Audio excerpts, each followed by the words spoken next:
Estaba regresando del Instituto Mexicano del Seguro Social después de mi consulta mensual cuando escuché las palabras que me lastimaron más de lo que jamás imaginé. Me detuve en el pasillo al oír a mi hija Dolores hablando por teléfono en su cuarto. Esa vieja me da asco con ese olor a hospital que trae siempre encima. Ya no aguanto más fingir que me importa lo que le pase. Mi corazón se quebró por dentro al escuchar esas palabras tan crueles. Desde que nació esa niña, la crié con todo mi amor. Trabajé de sol a sol cuando su papá nos abandonó. Vendí hasta mis aretes de oro de la boda para pagarle la preparatoria y después la universidad. Y ahora, a mis 67 años, después de haberle dado mi casa en la colonia Doctores para que viviera con su familia, me enteraba de que me veía como un estorbo que le daba asco. Mi casita siempre había sido mi orgullo y mi refugio. 2 recámaras, sala grande, cocina amplia, donde preparé miles de comidas para mi familia durante más de 40 años. Después de que Dolores se casó con Antonio y tuvieron a los niños, Esperancita de 15 años y Miguelito de 13, vinieron a vivir conmigo por un tiempo mientras juntaban dinero. Eso fue hace 6 años. Yo me mudé al cuartito de atrás, ese que antes usaba para guardar mis trastes buenos y donde tenía mis plantas.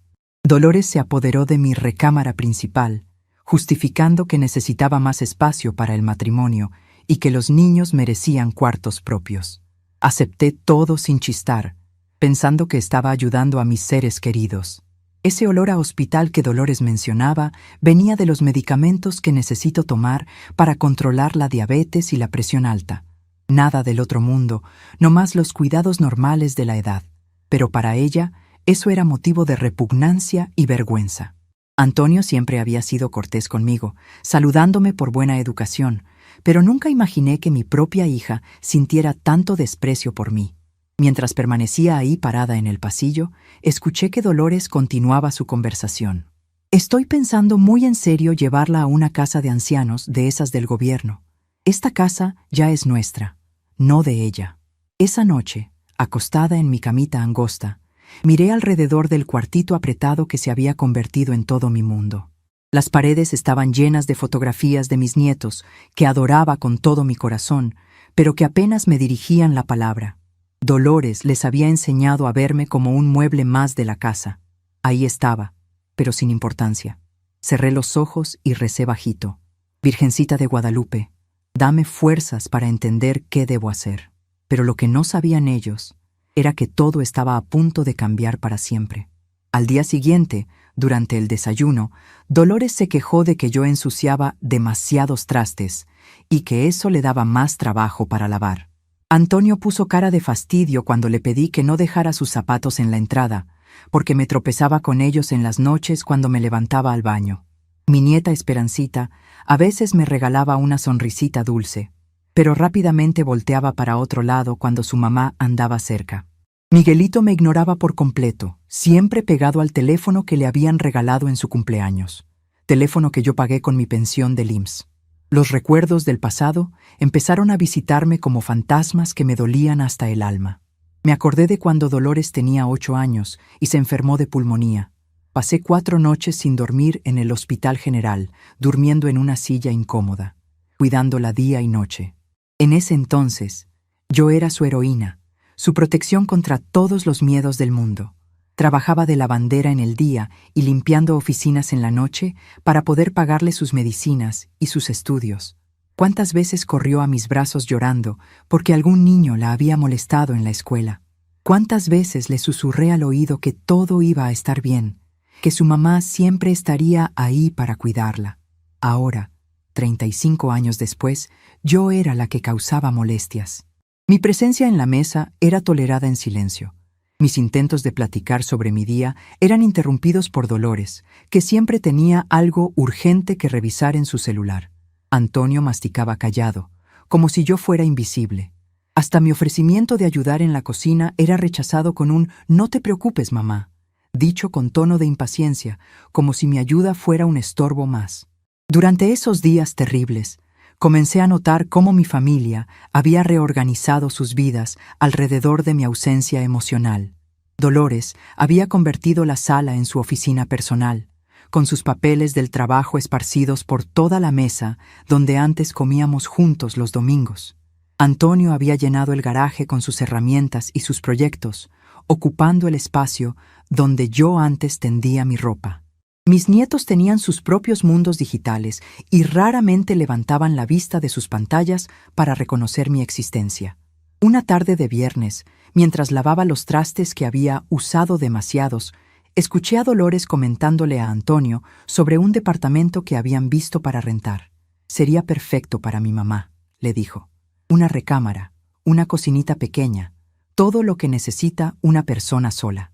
Antonio le respondió: tienes razón, mi amor. Esta casa ya se nos está quedando chica para nuestra familia. Y en ese momento, enjuagando las tazas con las manos temblorosas, algo dentro de mí finalmente se rompió. Esa noche no pude dormir ni un minuto. Me quedé acostada mirando el techo, pensando en todos los sacrificios que había hecho por esa familia. Recordé cuando vendí mi máquina de coser, la única herencia que me había dejado mi mamá, para comprarle a Dolores su vestido de graduación. Recordé las Navidades en las que no comí cena para que hubiera suficiente comida para todos. Recordé las noches que me quedé despierta cuidando a mis nietos cuando estaban enfermos, mientras sus papás dormían tranquilos. Al amanecer del sábado, Dolores se fue temprano con las niñas a hacer las compras del mercado de Xochimilco, como hacía todos los fines de semana. Antonio salió con Miguel a jugar fútbol en el parque. La casa quedó en silencio, y por primera vez en mucho tiempo, ese silencio no me asustó. Al contrario, me dio claridad.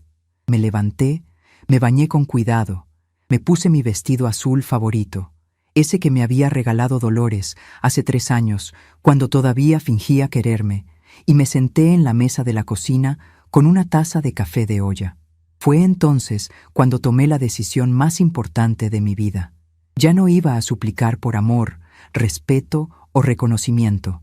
No iba a confrontar a nadie, no iba a hacer dramas, no iba a llorar pidiendo explicaciones. Simplemente comenzaría a actuar en silencio, como ellos habían estado haciendo conmigo durante tanto tiempo. Tomé mi bolsa y salí de la casa rumbo al centro de la Ciudad de México, con una determinación que no sentía desde hacía décadas. Mi primera parada fue en el registro público de la propiedad en la delegación Cuauhtémoc. Durante todos estos años, nunca le había mencionado a Dolores que la casa estaba únicamente a mi nombre. Ella había asumido que, por vivir ahí tanto tiempo con su familia, ya tenía algún derecho sobre la propiedad.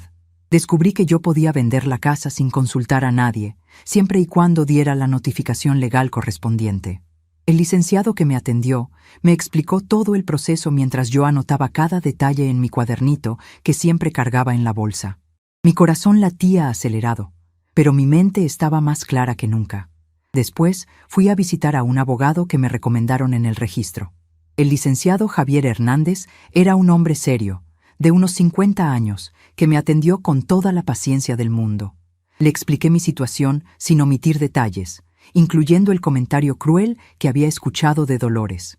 Él me aseguró que tenía derecho completo sobre mi propiedad y me ayudó a organizar toda la documentación necesaria.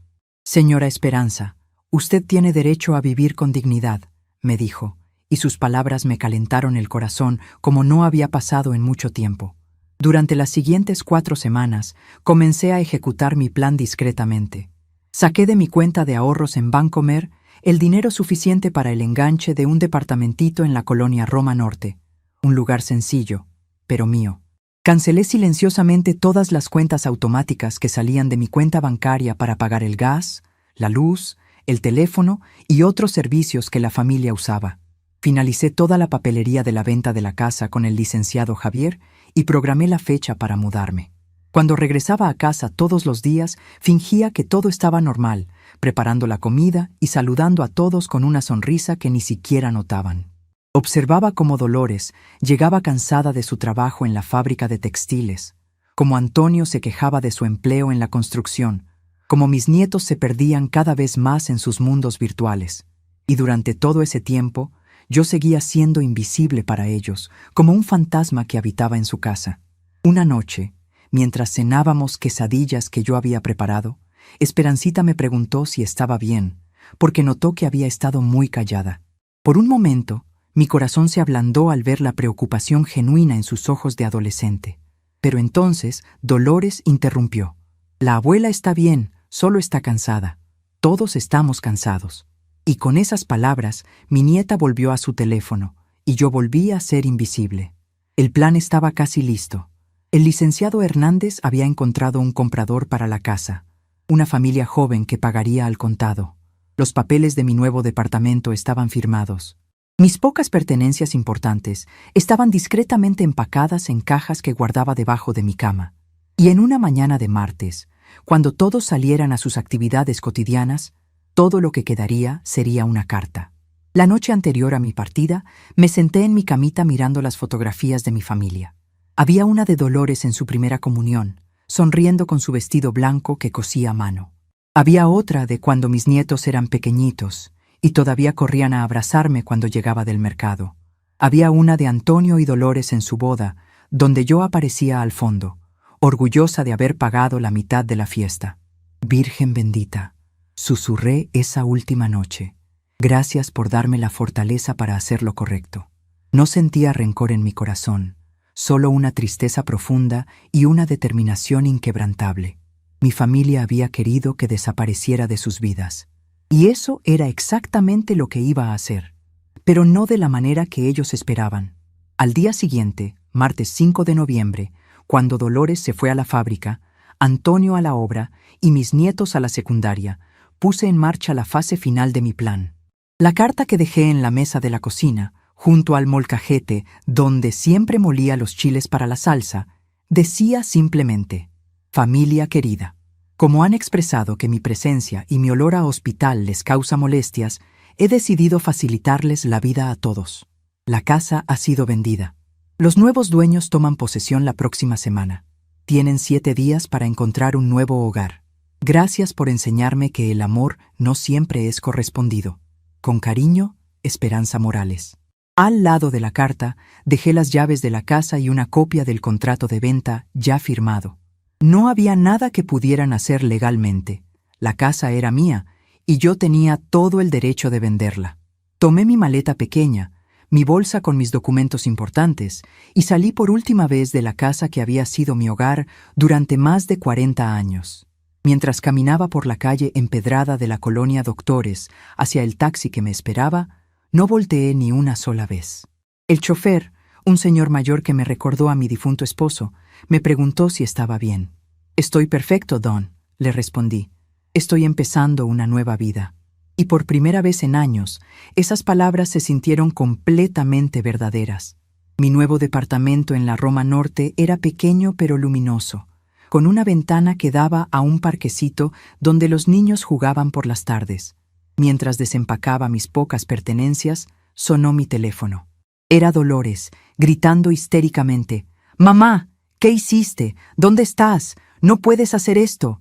Escuché su voz por unos segundos, esa voz que antes me derretía el corazón cuando era una niña asustada, y después colgué el teléfono con toda la tranquilidad del mundo. Esa noche, acostada en mi nueva cama, en mi nuevo cuarto, en mi nueva vida, no sentí tristeza ni remordimiento. Solo sentí una paz profunda, como si finalmente hubiera encontrado el lugar donde pertenecía. Afuera se escuchaban los sonidos de la ciudad, pero adentro reinaba una calma que no había experimentado en años. Al día siguiente, el licenciado Hernández me llamó para informarme que Dolores y Antonio habían ido a su oficina, desesperados, queriendo anular la venta. Les explicó que no había nada que hacer. La transacción había sido legal y era irreversible. «¿Y qué dijeron?», le pregunté. «Bueno, señora Esperanza», respondió con una risita. «Creo que finalmente entendieron que subestimaron a la mujer equivocada». Y así comenzó mi nueva vida. Una vida donde nadie me vería como un estorbo, donde mi olor a medicinas no molestaría a nadie, donde mis palabras no serían interrumpidas, donde mi presencia sería valorada, aunque fuera solo por mí misma. Había aprendido la lección más importante de mis 67 años. A veces, el amor más grande que podemos darnos es el valor de alejarnos de quienes no nos valoran. La mañana del lunes de mi 5ª semana de libertad, marcó el inicio de la fase más importante de mi nueva vida. Desperté con una claridad mental que no había experimentado en décadas, como si durante todos esos años de humillaciones hubiera estado viviendo envuelta en una neblina espesa que finalmente se había disipado. Me levanté temprano, me bañé con cuidado, me puse mi vestido verde favorito, ese que Dolores siempre criticaba diciendo que me hacía ver muy llamativa para mi edad, y me senté en mi pequeña mesa del comedor con una taza de café de olla y mi cuaderno de notas. Era momento de tomar las decisiones que cambiarían no solo mi vida, sino la percepción que mi familia tenía sobre quién era realmente Esperanza Morales. Durante todas esas semanas de reflexión y sanación emocional, había estado planeando silenciosamente los siguientes pasos. No se trataba de venganza. Esa palabra nunca formó parte de mi vocabulario, sino de justicia, de enseñarles que las acciones tienen consecuencias, de demostrarles que la mujer a quien habían tratado como invisible tenía más poder del que jamás imaginaron. Mi primera parada fue el Banco Bancomer de la Avenida Insurgentes. Durante todos estos años, Dolores había asumido que yo era una anciana dependiente que vivía únicamente de mi pensión del IMSS. Lo que no sabía, porque nunca se molestó en preguntármelo, era que durante mis 40 años como costurera había ahorrado meticulosamente cada peso que pude. También ignoraba que mi difunto esposo Roberto me había dejado varios terrenos en Xochimilco que había heredado de su padre, terrenos que yo había estado vendiendo uno por uno durante los últimos años para tener un fondo de emergencia. El ejecutivo bancario, el licenciado Martín Guerrero, un hombre de unos 40 años con modales profesionales pero amables, revisó mis cuentas con sorpresa evidente. «Señora Morales», me dijo con respeto genuino, «usted tiene un capital considerable. ¿En qué puedo ayudarla hoy?» Le expliqué que quería transferir una cantidad específica a una cuenta nueva, separada de todo lo que había manejado anteriormente. También quería información sobre inversiones seguras para personas de mi edad. «Deseo establecer un fondo de 500,000 pesos», le dije con voz firme. «Esta cantidad será destinada exclusivamente para gastos relacionados con mi bienestar, salud, vivienda, alimentación, entretenimiento personal». El licenciado Guerrero tomó notas detalladas mientras yo continuaba. «El resto de mi dinero quedará en una cuenta separada, con instrucciones específicas sobre su uso futuro». Mientras llenábamos los papeles, le conté al licenciado parte de mi historia. No por lástima o búsqueda de apoyo emocional, sino porque quería que entendiera la importancia de lo que estaba haciendo. Durante 6 años permití que mi familia viviera en mi casa sin contribuir económicamente, asumiendo todos los gastos mientras ellos ahorraban sus salarios. Llegué a darles hasta mi tarjeta de débito para que hicieran las compras del súper, porque decían que era más fácil para ellos manejar todo. ¿Y ellos sabían de sus ahorros?, me preguntó el licenciado con curiosidad profesional. «Jamás», respondí con una sonrisa que me sorprendió a mí misma. Asumieron que lo único que tenía era mi pensión mensual de 4,000 pesos. Durante años escuché a mi hija quejarse con sus amigas de que tenía que mantener a su mamá, cuando en realidad yo era quien mantenía a toda la familia. El proceso bancario tomó más de 2 horas, pero al salir de ahí me sentí como si hubiera puesto la primera piedra de una construcción nueva. Ya no era la anciana dependiente que vivía de las obras de generosidad ajena, sino una mujer económicamente independiente que había tomado control total de sus recursos. La sensación de poder que experimenté caminando por la avenida Insurgentes, con mis nuevos documentos bancarios en la bolsa, era embriagadora. Mi siguiente parada fue la oficina del licenciado Javier Hernández, mi abogado, ubicada en el centro histórico de la ciudad. Había programado esta cita desde la semana anterior, pero ahora tenía información adicional que compartir con él. Su secretaria, una mujer joven muy eficiente, me ofreció café mientras esperaba en la sala de espera, rodeada de libros de leyes y diplomas que me daban una sensación de seriedad y profesionalismo. «Señora Esperanza», me saludó el licenciado Hernández cuando me invitó a pasar a su oficina. «Espero que se esté adaptando bien a su nueva vida. ¿En qué puedo ayudarla hoy?». Le expliqué que quería revisar completamente mi situación legal, no solo en cuanto a la propiedad que ya había vendido, sino respecto a todos mis bienes y la planificación de mi herencia futura. Quiero asegurarme de que mis decisiones estén protegidas legalmente, le dije mientras él tomaba notas en una libreta legal. También quiero explorar opciones para establecer límites claros sobre cualquier intento futuro de mi familia de reclamar derechos sobre mis propiedades o decisiones. El licenciado me explicó diversos mecanismos legales: testamentos en vida, poderes notariales específicos, fideicomisos, declaraciones de voluntad anticipada. Durante nuestra conversación, que se extendió por más de una hora, surgió un tema que no había considerado completamente. Señora Esperanza, es importante que documentemos cualquier evidencia de maltrato psicológico o abuso financiero que haya sufrido. Esto no es para proceder legalmente contra su familia, sino para protegerla en caso de que ellos intenten cuestionar su capacidad mental para tomar decisiones. Esta sugerencia me hizo reflexionar sobre aspectos de mi situación que había normalizado durante años. El licenciado me ayudó a redactar un documento detallado describiendo los patrones de comportamiento que había experimentado, el aislamiento social gradual, las críticas constantes sobre mi apariencia y hábitos, la exclusión de decisiones familiares importantes, el uso de mi propiedad sin mi consentimiento formal, la presión emocional para que aceptara situaciones que me incomodaban. Lo que está describiendo, me dijo el licenciado Hernández con seriedad, tiene nombre en términos legales: violencia familiar en modalidad psicológica y patrimonial. Aunque usted no quiera procesar legalmente a su familia, es importante tener esta documentación para proteger sus derechos futuros.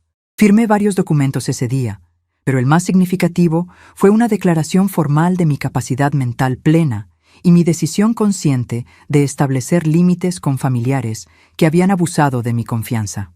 Al salir del despacho legal, caminé por las calles del centro histórico sintiendo una mezcla extraña de liberación y melancolía.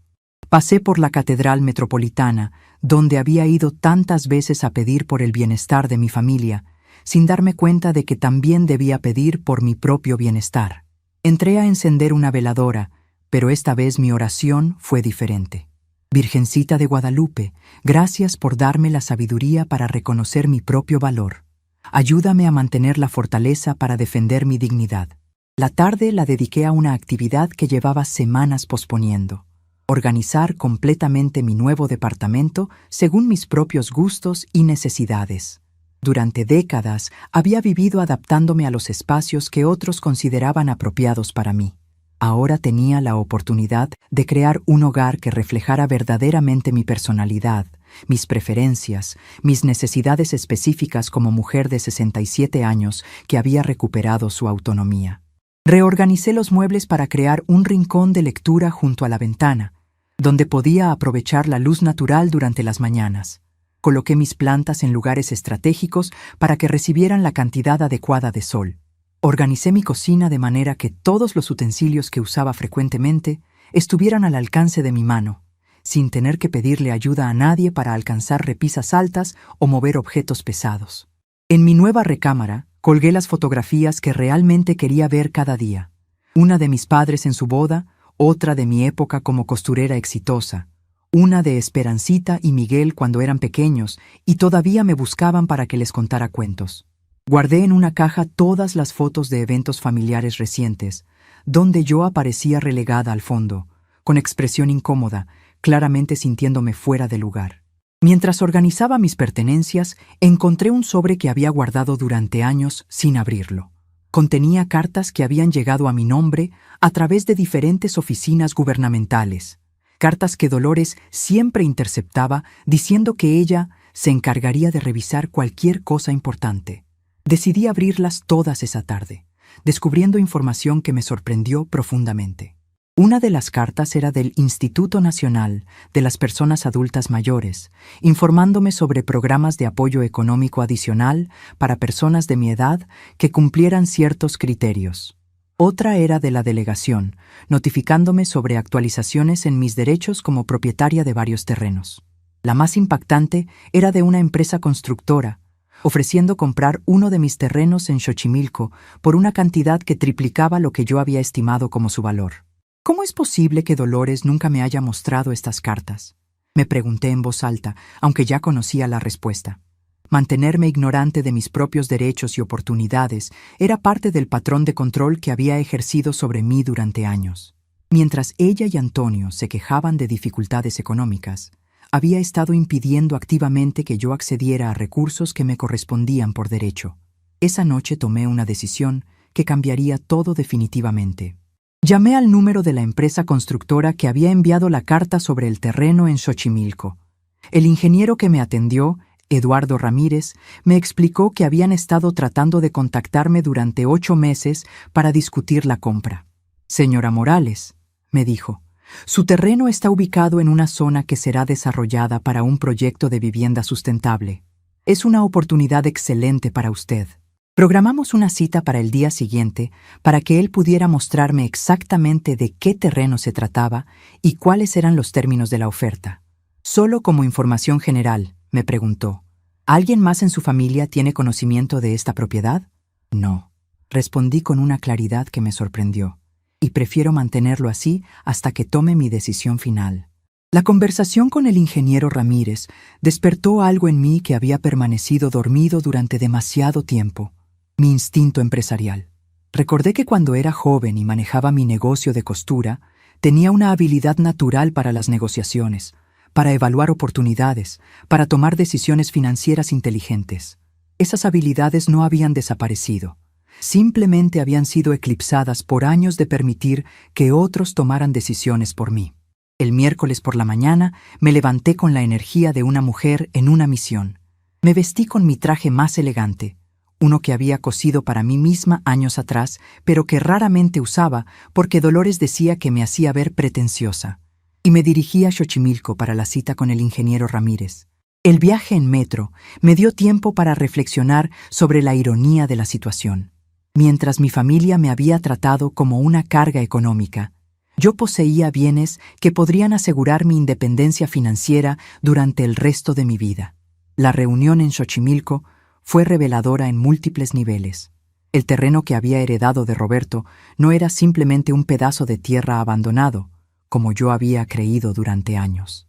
Estaba ubicado en una zona que se había revalorizado enormemente debido a nuevos proyectos de transporte público y desarrollos habitacionales sustentables.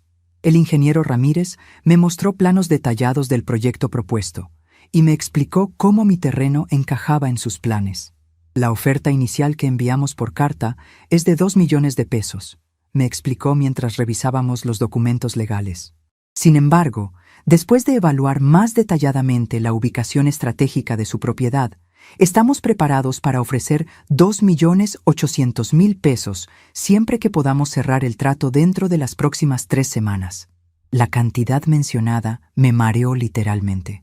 Durante años había vivido contando cada peso de mi pensión, aceptando que no tenía recursos para cambiar mi situación, permitiendo que mi familia me tratara como una dependiente económica. Y todo este tiempo había sido propietaria de un bien que valía más dinero del que había visto junto en toda mi vida. «Necesito tiempo para pensarlo», le dije al ingeniero, aunque en mi mente ya había tomado la decisión. «Entiendo perfectamente, señora Morales. Es una decisión importante. Sin embargo, me gustaría hacerle una recomendación. Consulte con un abogado especializado en bienes raíces antes de firmar cualquier documento. Queremos que esta transacción sea completamente transparente y beneficiosa para usted». De regreso a mi departamento, llamé inmediatamente al licenciado Hernández para programar una cita de emergencia. También decidí hacer algo que había estado posponiendo durante semanas: investigar exactamente qué había pasado con mi familia después de que se mudaran de la casa. No por morbo o deseo de verlos sufrir, sino porque necesitaba tener información completa para tomar decisiones informadas sobre mi futuro. Llamé a mi antigua vecina, doña Remedios, una señora de 80 años que había sido mi confidente durante décadas. «Esperanza», me dijo con cariño genuino cuando escuchó mi voz, «qué alegría saber de ti. He estado preguntándome cómo estás». Le expliqué brevemente mi situación y le pregunté si había tenido noticias de Dolores y su familia desde que se mudaron. «Ay, hija», me dijo doña Remedios con un tono que mezclaba chisme y preocupación real. «Tu hija ha venido varias veces preguntando si alguien tenía tu nuevo teléfono o sabía dónde estabas viviendo.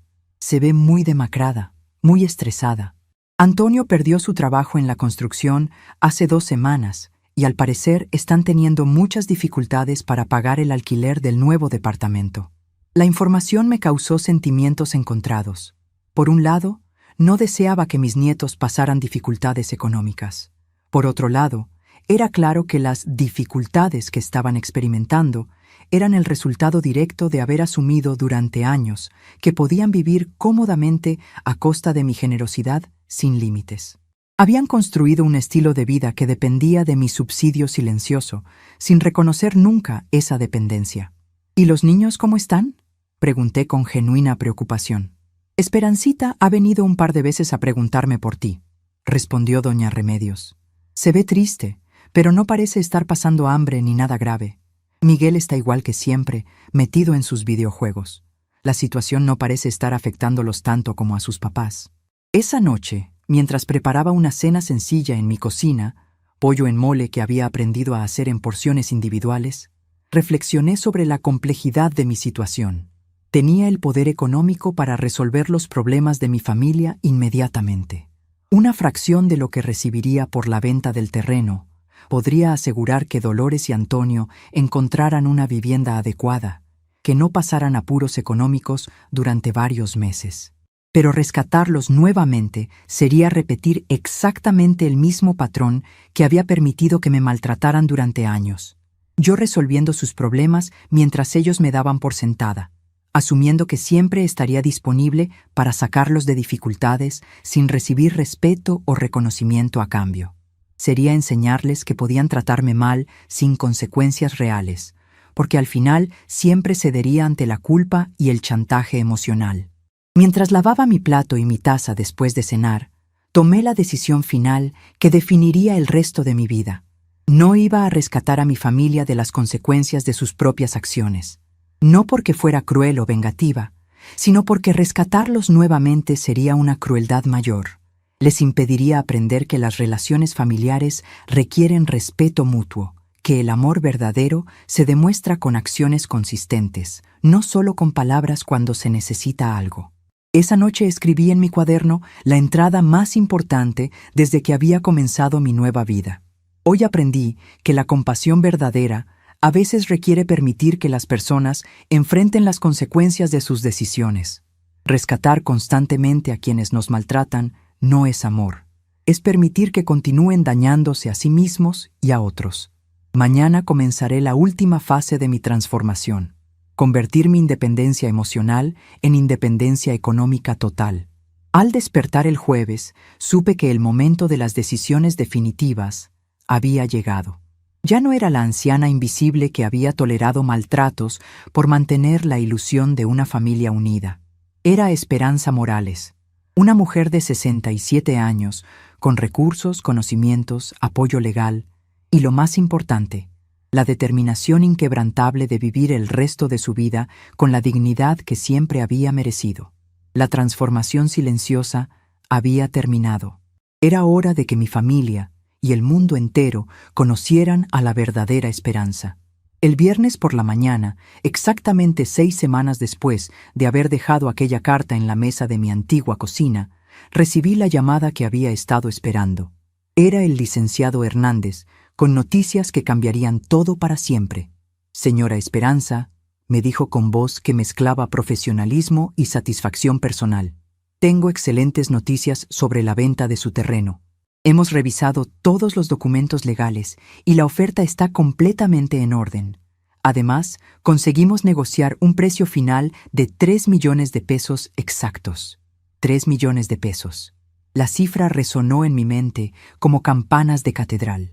Durante años había vivido contando cada centavo de mi pensión de 4,000 pesos mensuales, preocupándome por gastos mínimos como el gas o la luz, mientras mi familia asumía que yo era una carga económica.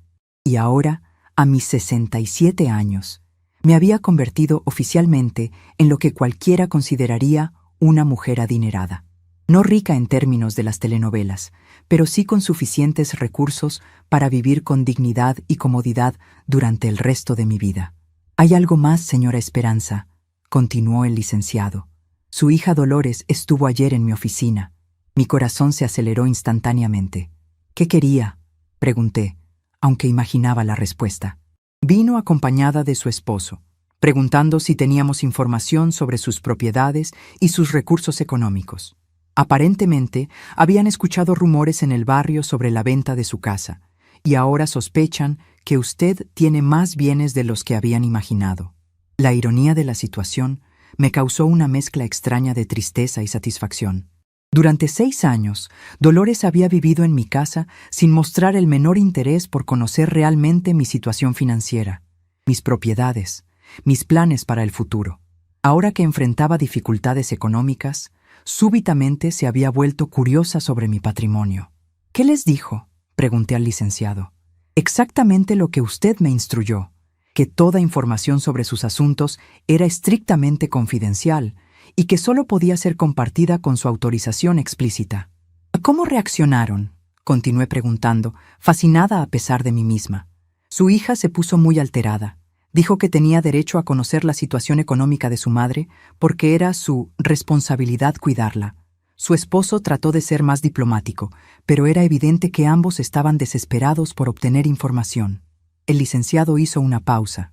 Señora Esperanza, creo que es momento de que tome decisiones definitivas sobre cómo quiere manejar la relación con su familia. Esa tarde, después de firmar todos los papeles de la venta del terreno y depositar el cheque en mi cuenta bancaria, tomé una decisión que había estado considerando durante semanas. Era momento de tener una conversación final con Dolores, no para reconciliarnos, no para rescatarla de sus problemas, sino para establecer claramente los términos de cualquier relación futura entre nosotras. Pero esta conversación sería en mis términos, en el lugar que yo eligiera, con las condiciones que yo estableciera.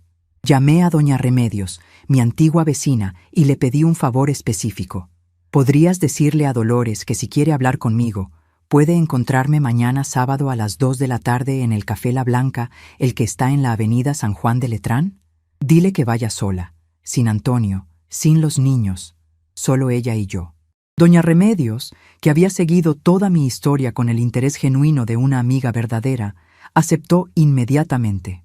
¿Estás segura de que quieres hacer esto, Esperanza?, me preguntó con preocupación maternal. Completamente segura, le respondí. Es hora de cerrar este capítulo apropiadamente. El sábado llegué al Café La Blanca 15 minutos antes de la hora acordada. Elegí una mesa cerca de la ventana, donde la luz natural me favorecía y donde tenía una vista clara de la entrada. Me había vestido cuidadosamente para esta ocasión, mi traje azul marino más elegante, el que había usado en la boda de mi comadre hace 3 años, mis zapatos de tacón bajo más cómodos, mi collar de perlas genuinas, herencia de mi madre, que había guardado durante años porque Dolores siempre decía que me hacían ver presumida.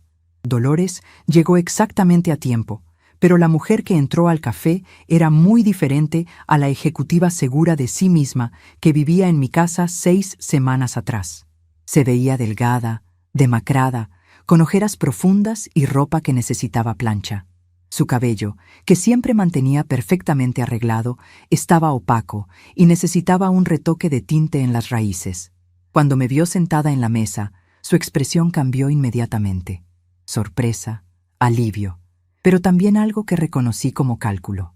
«Mamá», dijo acercándose a la mesa con pasos cautelosos, como si temiera que yo fuera a desaparecer si se movía demasiado rápido. «Gracias por aceptar verme. He estado muy preocupada por ti». Se sentó frente a mí y inmediatamente noté que sus manos temblaban ligeramente. «¿Cómo has estado? ¿Dónde estás viviendo? ¿Estás comiendo bien?». Las preguntas se derramaban de sus labios con una urgencia que habría sido conmovedora si hubiera sido genuina. «Estoy muy bien, Dolores», respondí con calma, estudiando su rostro mientras hablaba. «Mejor de lo que he estado en años». Hice una pausa deliberada. «¿Y ustedes cómo están?». Su compostura se desmoronó instantáneamente. «Mamá, hemos estado pasando por momentos muy difíciles. Antonio perdió su trabajo y el departamento donde estamos viviendo es caro y pequeño. Los niños extrañan su casa, extrañan su cuarto, te extrañan mucho». Observé su actuación con la objetividad que solo da la distancia emocional. Cada palabra estaba cuidadosamente elegida para despertar mi culpa, mi instinto protector, mi necesidad de rescatar a mi familia. Pero ya no era la misma mujer que había caído en esas manipulaciones durante décadas. ¿Y tú me extrañas, Dolores?, le pregunté directamente, mirándola a los ojos. La pregunta la tomó desprevenida. Balbuceó por unos segundos antes de responder. «Por supuesto que te extraño, mamá. Eres mi madre. Te amo». «¿Me amas?», repetí suavemente. «¿O extrañas los beneficios económicos de vivir en mi casa sin pagar renta, sin pagar servicios, sin contribuir a los gastos?» Su rostro se puso rojo inmediatamente. «Eso no es justo, mamá. Nosotros te cuidábamos, te acompañábamos». «Dolores», la interrumpí con voz firme pero sin agresividad. «Antes de continuar esta conversación, hay algo que necesito decirte. Durante los 6 años que vivieron en mi casa, escuché muchas conversaciones que ustedes pensaron que yo no escuché, incluyendo aquella en la que dijiste por teléfono que yo te daba asco con mi olor a hospital». Sus ojos se abrieron con shock genuino. «También escuché cuando le dijiste a Antonio que estabas pensando enviarme a una casa de ancianos. Y escuché docenas de comentarios despectivos sobre mi edad, mi apariencia, mis hábitos». Dolores intentó interrumpir, pero levanté mi mano para detenerla. «No he terminado. También descubrí que durante años interceptaste correspondencia que venía dirigida a mi nombre. Cartas del gobierno sobre programas de apoyo para personas mayores, notificaciones sobre mis propiedades, ofertas de compra para mis terrenos». Su rostro ahora estaba completamente pálido. «Mientras tú y Antonio se quejaban de dificultades económicas, me estaban impidiendo acceder a información que podría haber mejorado mi situación financiera. Mamá, yo solo trataba de protegerte de…», comenzó a decir, pero la detuve nuevamente. «¿Protegerme de qué? ¿De tomar mis propias decisiones? ¿De manejar mis propios asuntos? ¿De ser una adulta independiente?». Mi voz se mantuvo calmada, pero cada palabra estaba cargada de décadas de frustración acumulada. «Dolores, durante años me trataron como si fuera una niña incapaz, como si fuera una carga, como si mi única función fuera proveer una casa gratis para ustedes». El mesero se acercó a nuestra mesa, probablemente notando la tensión, y nos preguntó si queríamos ordenar algo. Yo pedí un café con leche y un pan dulce. Dolores pidió solo un agua, con voz temblorosa. Cuando el mesero se fue, ella finalmente encontró palabras. «Mamá, si cometí errores, lo siento, pero estaba tratando de hacer lo mejor para la familia. Pensé que era más fácil para ti si yo me encargaba de las cosas complicadas». «¿Más fácil para mí?», pregunté con una sonrisa que no llegó a mis ojos. «¿O más fácil para ustedes mantenerme ignorante de mi propia situación?». «Dolores, vendí la casa por 400,000 pesos. Vendí uno de mis terrenos en Xochimilco por 3 millones de pesos. Tengo ahorros que acumulé durante 40 años de trabajo que ustedes nunca se molestaron en conocer. Durante todo el tiempo que vivieron conmigo, yo no era la anciana dependiente que ustedes creían. Era una mujer financieramente independiente que estaba subsidiando el estilo de vida de ustedes». La expresión en el rostro de Dolores pasó por una serie de emociones: shock, incredulidad, comprensión y finalmente algo que se parecía peligrosamente a la codicia. «¿3 millones de pesos?», repitió con voz casi inaudible. «Mamá, eso significa que puedes ayudarnos, puedes resolver todos nuestros problemas. Podemos encontrar una casa nueva, todos juntos, y esta vez será diferente. Te respetaremos más, te incluiremos en las decisiones». Y ahí estaba. El verdadero motivo de esta reunión no era amor filial, no era preocupación genuina por mi bienestar, no era deseo de reconciliación basada en respeto mutuo, era la esperanza de acceso a mi dinero. «No, Dolores», le dije con una claridad que me sorprendió a mí misma. «No voy a rescatarlos de las consecuencias de sus propias decisiones. No voy a permitir que repitan el mismo patrón de aprovecharse de mi generosidad sin ofrecer respeto a cambio». «Pero somos tu familia», dijo con voz desesperada. «Los niños son tus nietos. ¿Vas a dejar que pasemos necesidades cuando tienes los recursos para ayudarnos?». «Ustedes no están pasando necesidades reales», le respondí. «Están experimentando la incomodidad de tener que ajustar su estilo de vida a sus ingresos reales. Están aprendiendo lo que significa mantener una familia sin subsidios externos. Es una lección que debieron haber aprendido hace años. Dolores comenzó a llorar, pero incluso sus lágrimas me parecían calculadas. Mamá, por favor, te prometo que será diferente. Podemos firmar un contrato si quieres, algo legal que garantice tus derechos en cualquier casa que compremos juntos. Dolores, le dije suavemente, ¿realmente crees que el problema entre nosotras se puede resolver con un contrato? El problema no es legal, es emocional. Ustedes perdieron el derecho a mi confianza cuando decidieron tratarme con desprecio. Además, continué, ya tomé decisiones sobre mi futuro que no incluyen subsidiar a adultos que deberían ser capaces de mantenerse a sí mismos. He establecido un fondo para mis propios gastos de vida y salud. He hecho donaciones a organizaciones que ayudan a personas mayores que sufren maltrato familiar. He planificado mi herencia de manera que beneficie a instituciones que realmente valoran y respetan a los ancianos. Sus ojos se abrieron con horror. ¿Qué quieres decir? ¿Me estás desheredando? Estoy organizando mis recursos de manera que promuevan el respeto hacia las personas mayores, le expliqué. Si en el futuro demuestras un cambio real en tu comportamiento, si aprendes a tratarme como la adulta independiente que soy, si construyes una relación conmigo basada en amor genuino y no en interés económico, entonces podemos hablar sobre modificar esos planes. ¿Cómo puedo demostrarte eso si me niegas la oportunidad?, preguntó con desesperación genuina por primera vez en la conversación. Dolores, has tenido 67 años de oportunidades para tratarme con respeto. Has tenido 6 años viviendo en mi casa para demostrar gratitud y consideración. Has tenido 6 semanas desde que me fui para reflexionar sobre tus errores y buscar una reconciliación sincera. En lugar de eso, solo me buscaste cuando escuchaste rumores sobre mi dinero. El mesero trajo nuestras órdenes. Tomé un sorbo de mi café con leche, disfrutando su sabor cremoso, mientras Dolores permanecía sentada con su vaso de agua intacto frente a ella. ¿Qué necesitas que haga?, preguntó finalmente con voz pequeña. Necesito que te hagas responsable de tu propia vida y la de tu familia sin depender de mis recursos. Necesito que aprendas a valorar las relaciones familiares por las emociones genuinas, no por los beneficios materiales. Necesito que respetes mi autonomía como adulta, capaz de tomar mis propias decisiones. ¿Y si lo hago? ¿Si realmente cambio?, preguntó con algo de esperanza en la voz. Si realmente cambias, si demuestras durante un periodo sostenido que has aprendido a respetarme, entonces podemos comenzar a reconstruir una relación. Pero será una relación nueva, entre 2 adultas independientes, no entre una madre proveedora y una hija dependiente. Hice una pausa. Y bajo ninguna circunstancia viviremos juntas nuevamente. Esa etapa de mi vida ya terminó definitivamente. Dolores se quedó en silencio durante varios minutos, procesando todo lo que había escuchado. Finalmente preguntó, ¿Puedo al menos tener tu nuevo número de teléfono para mantenernos en contacto? Puedes contactarme a través del licenciado Hernández, le respondí. Si realmente quieres una relación conmigo, demuestras con acciones sostenidas, no con palabras desesperadas. Terminé mi café y mi pan dulce, mientras Dolores seguía sentada en silencio, ocasionalmente limpiándose lágrimas con una servilleta.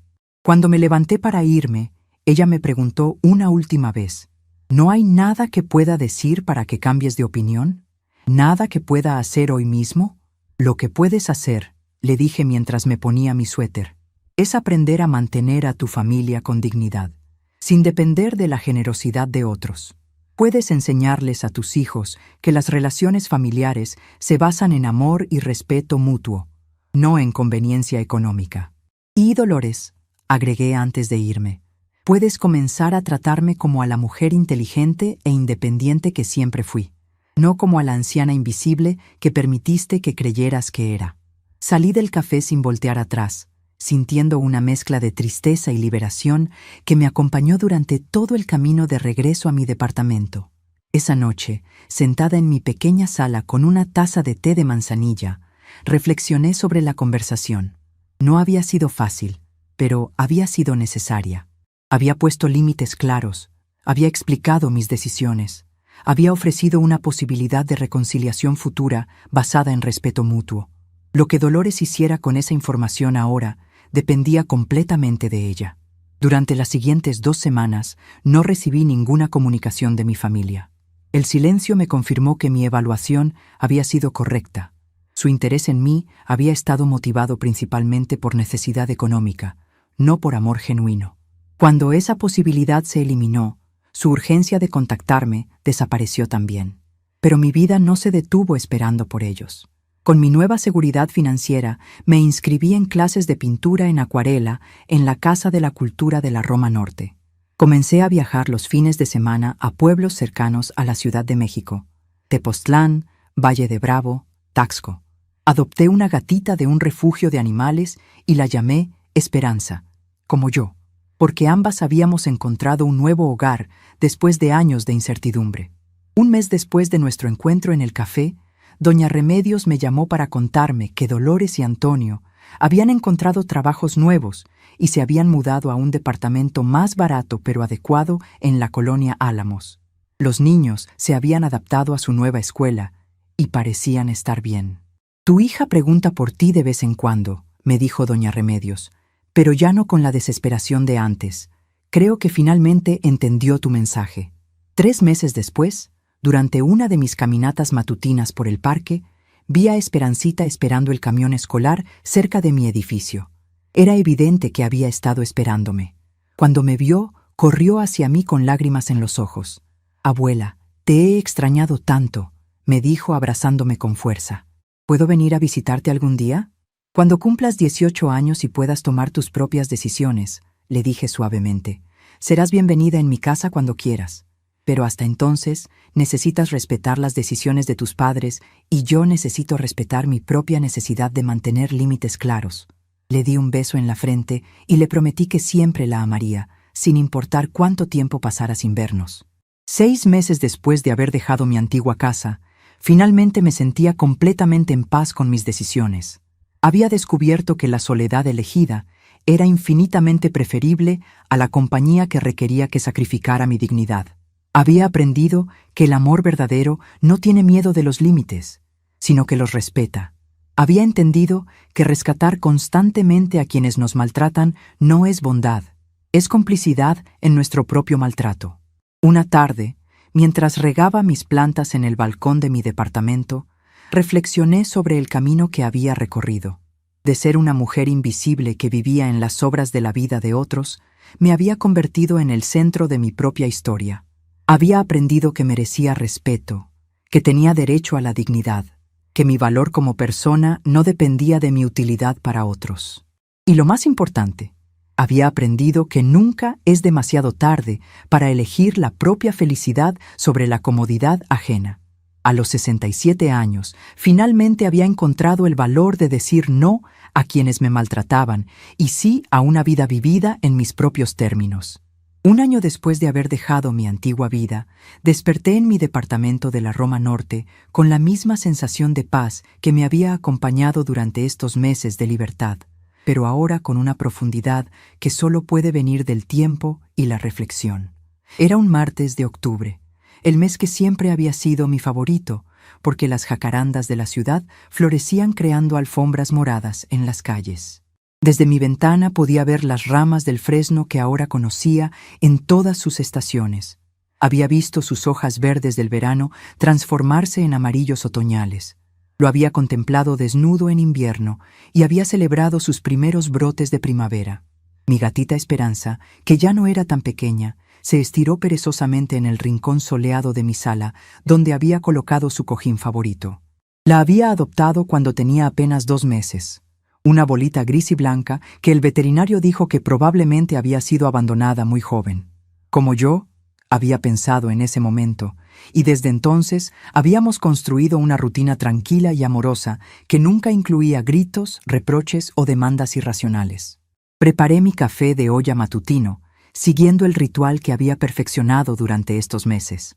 Agua hervida lentamente, canela en rama, piloncillo que se disolvía creando remolinos dorados y finalmente el café molido que compraba cada viernes en el mercado de Medellín.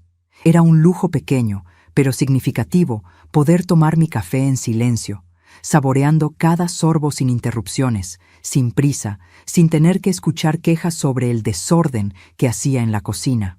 Mientras desayunaba mi pan tostado con mermelada de fresa casera, otra habilidad que había redescubierto en mi nueva vida, revisé mi agenda del día con la satisfacción de quien tiene control total sobre su tiempo.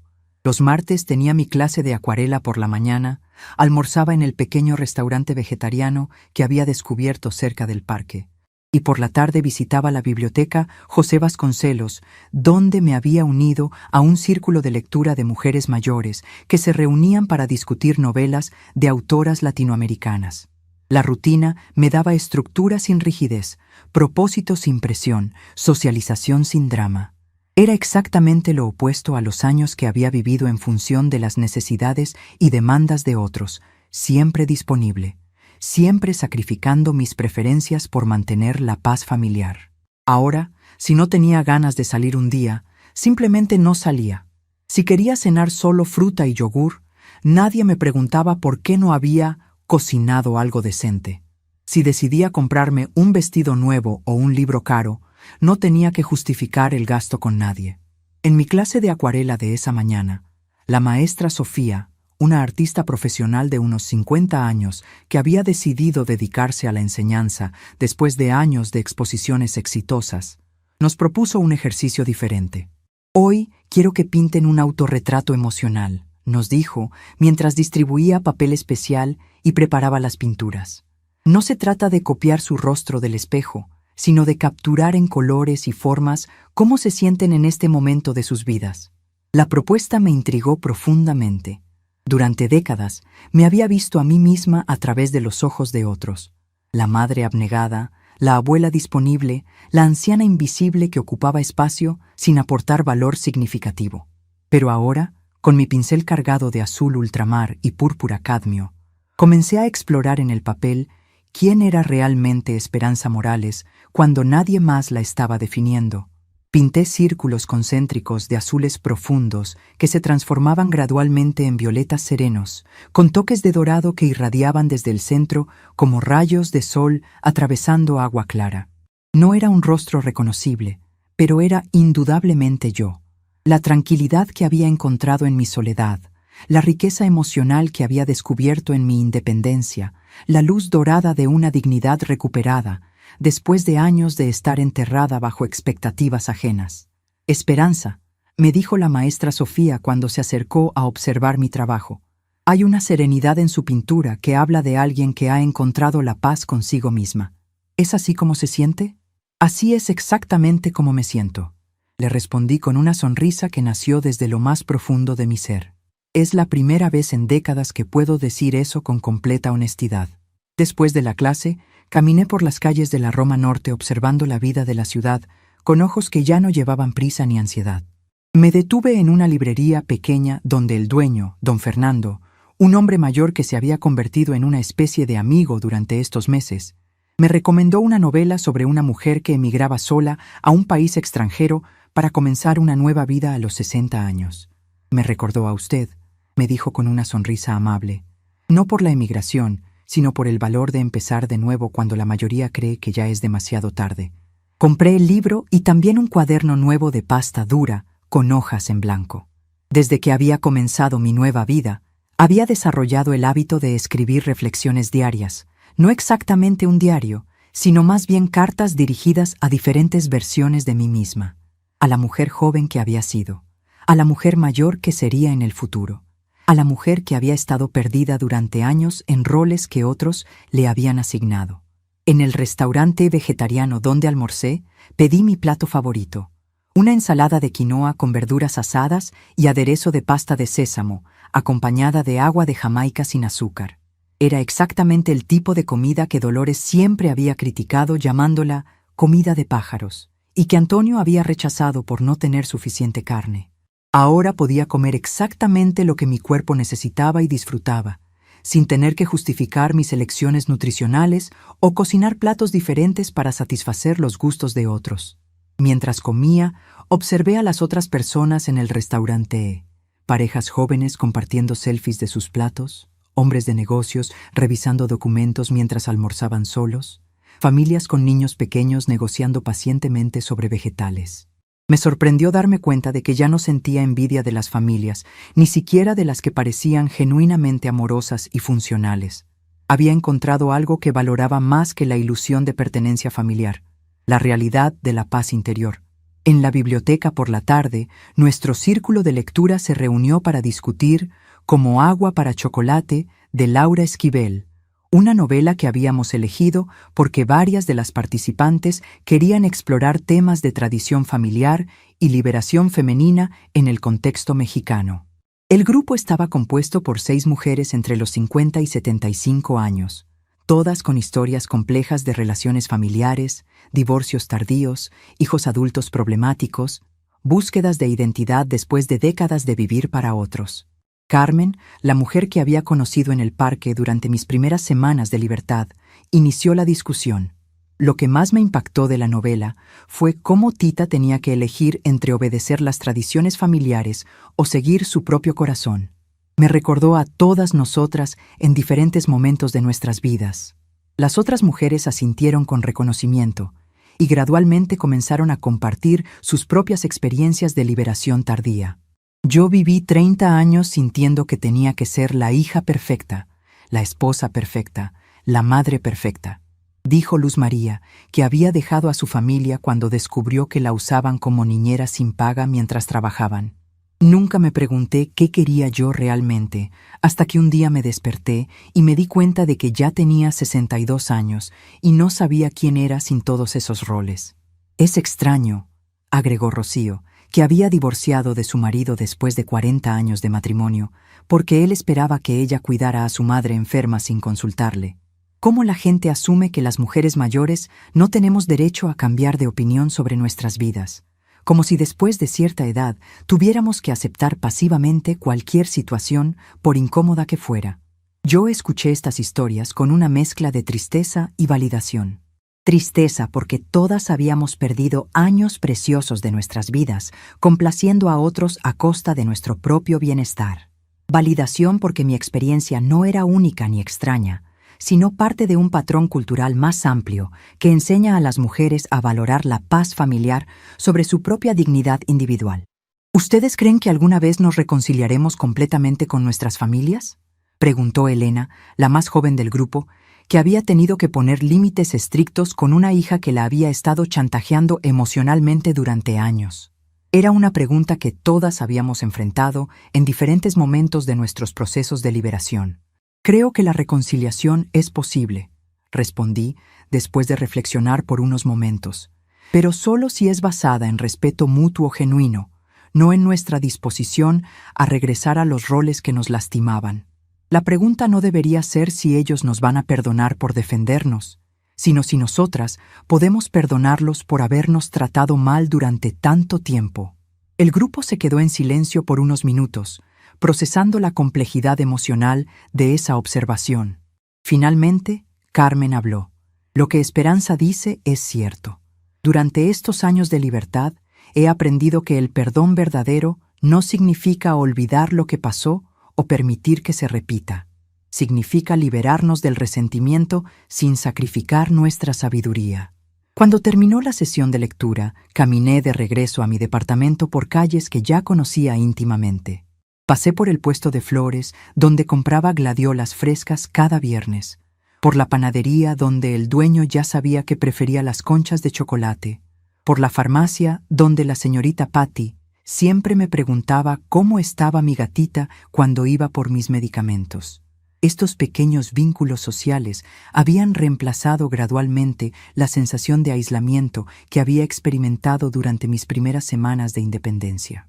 No eran relaciones profundas como las que había tenido con mi familia, pero eran genuinas, basadas en intercambios mutuamente respetuosos, libres de drama y manipulación. Era una red social sana construida en mis propios términos. Al llegar a mi edificio, encontré un sobre que alguien había deslizado debajo de mi puerta. Mi corazón se aceleró inmediatamente, preguntándome si sería una comunicación de Dolores o algún otro miembro de mi familia. Pero al abrirlo, descubrí que era una carta de Esperancita, mi nieta, escrita con la letra cuidadosa de una adolescente de 16 años que había tomado tiempo para expresar sus pensamientos. «Querida abuela Esperanza», comenzaba la carta, «espero que estés bien y que seas feliz en tu nueva vida. Quería escribirte para contarte algunas cosas que han pasado en este año desde que te fuiste, y también para decirte algunas cosas que he estado pensando». La carta continuaba explicando que Dolores y Antonio habían logrado estabilizar su situación económica, que Miguel había mejorado sus calificaciones en la escuela y que ella había sido aceptada en la preparatoria que quería. Pero la parte más significativa de la carta llegaba hacia el final. «Abuela, al principio estaba muy enojada contigo por haberte ido sin despedirte, pero ahora que soy mayor, creo que entiendo por qué lo hiciste.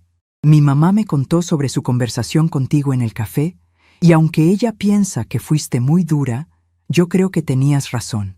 Durante todos esos años, nosotros te tratamos como si fueras invisible, y eso no estaba bien.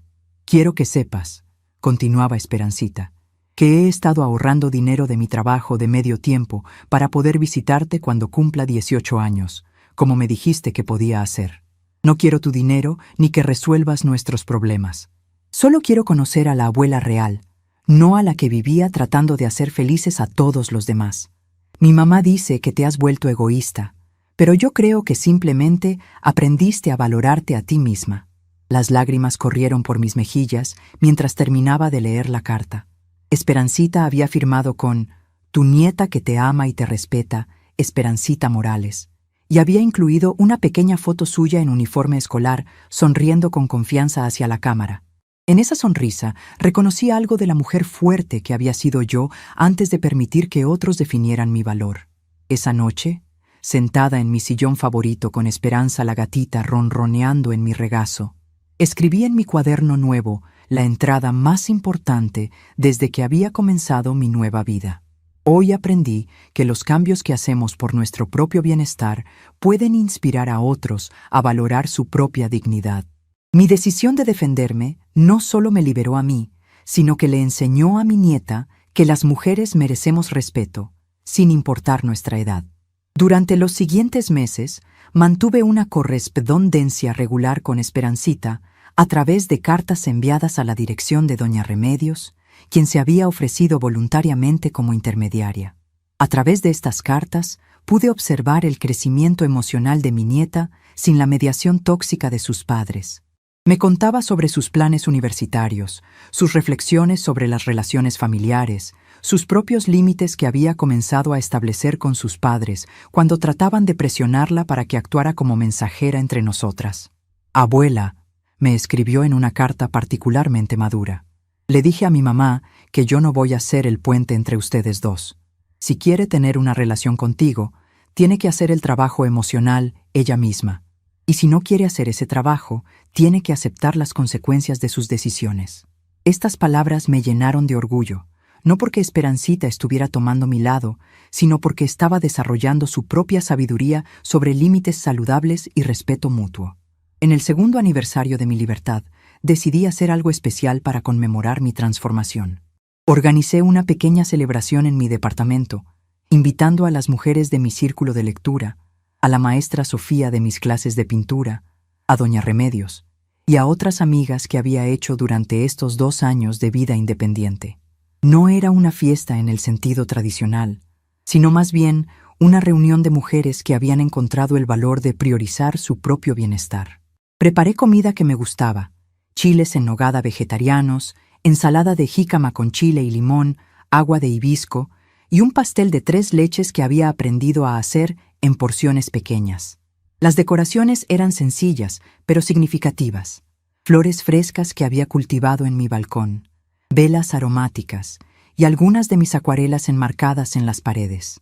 Durante la reunión, cada una de nosotras compartió una reflexión sobre lo que había aprendido en nuestros respectivos viajes hacia la autoestima y la independencia emocional. Carmen habló sobre descubrir sus propios intereses después de décadas de vivir para los pasatiempos de su familia. Sofía compartió cómo había regresado a la pintura después de años de creer que no tenía talento. Doña Remedios, que tenía 82 años, nos contó sobre su decisión reciente de aprender a usar una computadora para mantenerse conectada con nietas que vivían en otros países. Cuando llegó mi turno de hablar, me levanté con mi copa de agua de hibisco y miré a todas estas mujeres extraordinarias que habían enriquecido mi nueva vida de maneras que mi antigua familia nunca había logrado. Hace 2 años, comencé. Era una mujer que había olvidado su propio valor. Vivía en las sobras de las vidas de otros, aceptando migajas de afecto a cambio de sacrificios enormes. Hoy soy una mujer que conoce su propio valor, que vive según sus propias decisiones, que ha aprendido que la soledad elegida es infinitamente mejor que la compañía que requiere que sacrifiquemos nuestra dignidad. Pero lo más importante que he aprendido, continué, es que nunca es demasiado tarde para elegir el respeto sobre la comodidad, la autenticidad sobre la aprobación, la paz interior sobre la paz familiar forzada. Cada una de nosotras es prueba viviente de que las mujeres mayores no somos descartes de la sociedad, sino seres humanos completos con derecho a la felicidad, la autonomía y el respeto. Las mujeres aplaudieron, y varias tenían lágrimas en los ojos. No eran lágrimas de tristeza, sino de reconocimiento, de validación, de celebración por haber encontrado la fuerza para defender sus propios derechos a la dignidad y la felicidad. Esa noche, cuando todas se fueron y yo limpiaba los platos en mi pequeña cocina, me di cuenta de que había creado exactamente la vida que quería. Una vida llena de relaciones genuinas, actividades que me enriquecían y la libertad de ser completamente yo misma. 3 años después de mi liberación, Esperancita cumplió 18 años y, tal como había prometido, vino a visitarme. Era una joven hermosa, inteligente, segura de sí misma, muy diferente a la adolescente tímida que había conocido cuando vivía con su familia. Pasamos una tarde completa conversando, cocinando juntas, compartiendo historias de nuestras vidas. «Abuela», me dijo mientras preparábamos mole juntas en mi cocina, «quiero que sepas que tu decisión de irte cambió mi vida también». Me enseñó que tengo derecho a establecer límites, que no tengo que aceptar maltrato solo porque viene de familia, que puedo elegir las relaciones que nutren mi alma en lugar de las que la drenan. Era exactamente lo que había esperado que ella aprendiera, no a través de sermones o consejos directos, sino a través del ejemplo de una mujer mayor que había encontrado el valor de defenderse.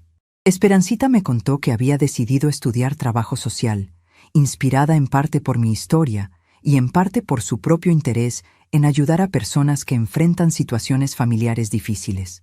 «Quiero trabajar con adultos mayores que sufren maltrato familiar», me explicó. «Quiero que sepan que tienen opciones, que merecen respeto, que nunca es demasiado tarde para elegir su propia felicidad». Cuando se fue esa tarde, después de prometerme que mantendríamos contacto regular y que vendría a visitarme con frecuencia, me quedé sentada en mi balcón viendo el atardecer sobre la Ciudad de México. Mi gatita Esperanza se acurrucó en mi regazo y juntas contemplamos los colores dorados y rosados que pintaban el cielo occidental. En ese momento de perfecta tranquilidad, reflexioné sobre el largo camino que había recorrido desde aquella tarde terrible, cuando escuché a Dolores decir que le daba asco. Esas palabras crueles habían sido el catalizador que necesitaba para despertar de décadas de complacencia y abnegación destructiva. En cierto sentido extraño, le estaba agradecida a Dolores por haberme lastimado tan profundamente que finalmente encontré el valor de defenderme. No sabía si algún día tendría una conversación real con Dolores, una que fuera más allá de intercambios superficiales mediados por abogados o vecinas. Pero había llegado a un punto en mi vida donde esa posibilidad no me causaba ansiedad ni expectativas. Si sucedía, tendría que ser en términos de respeto mutuo genuino. Si no sucedía, ya tenía una vida plena y significativa que no dependía de la aprobación o presencia de quienes habían elegido no valorarme. Mientras las estrellas comenzaban a aparecer en el cielo nocturno de la ciudad, susurré una última oración de gratitud. Virgencita de Guadalupe, gracias por darme la sabiduría para reconocer mi propio valor, el valor para defenderlo, y la paciencia para construir una vida nueva basada en respeto y dignidad. Gracias por enseñarme que a veces el mayor acto de amor es alejarse de quienes nos lastiman y que nunca es demasiado tarde para elegir la felicidad sobre la obligación. A los 70 años, finalmente había aprendido la lección más importante de mi vida, que el silencio que elegimos mantener puede ser más poderoso que todas las palabras que alguna vez dijimos buscando aprobación. A veces, el mayor nuevo comienzo es el silencio que decidimos mantener para proteger nuestra paz interior y nuestra dignidad recuperada. Y en ese silencio elegido, había encontrado no vacío, sino plenitud. No soledad, sino libertad.